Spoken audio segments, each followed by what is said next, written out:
La cohésion sociale passe donc aussi par le logement. La difficulté de se loger touche pourtant de nombreux ménages dans notre région, principalement en ce qui concerne les bas revenus. En outre, de nombreuses personnes en précarité se logent dans le secteur privé avec des loyers sensiblement supérieurs à ceux pratiqués dans le logement public.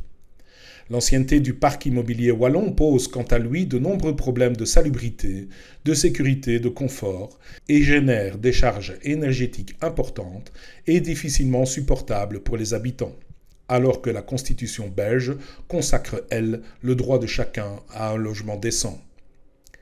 Les pouvoirs locaux doivent donc développer une politique de logement à long terme, en s'appuyant sur une vision claire du développement de leur territoire.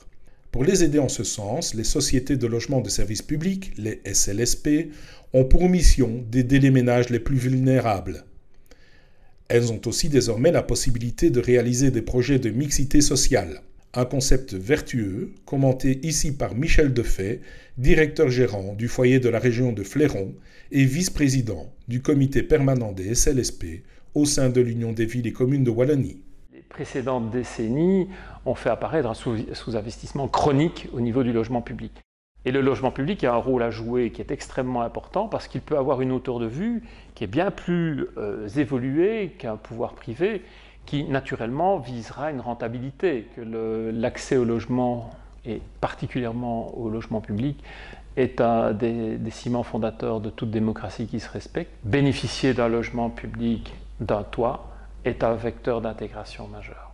Donc, à partir du moment où on déclare vouloir faire de la mixité sociale dans le logement public, je pense qu'il faut changer les codes, réformer la législation pour effectivement intégrer une part de la population qui est active, qui bénéficie de revenus issus du travail, mais qui n'a pas accès encore actuellement au logement public. Et il y a lieu, selon moi, de prendre en compte toute une série de critères, notamment les performances énergétiques des bâtiments, pour varier, ventiler un certain nombre d'impacts auprès du loyer, tout en pratiquant l'équité de traitement au travers de l'ensemble des locataires. On sait qu'on va rentrer dans une période, pour être poli, d'orthodoxie budgétaire, où des choix vont amener nécessairement des renoncements.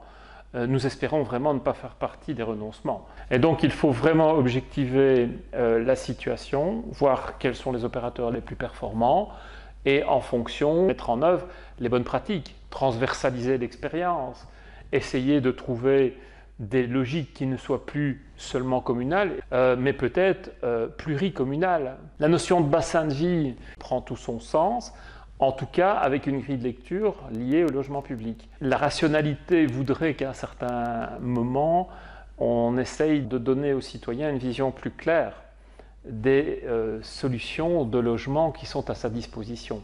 Mais ça nécessite un vrai travail, une vraie réflexion et surtout une vraie ambition.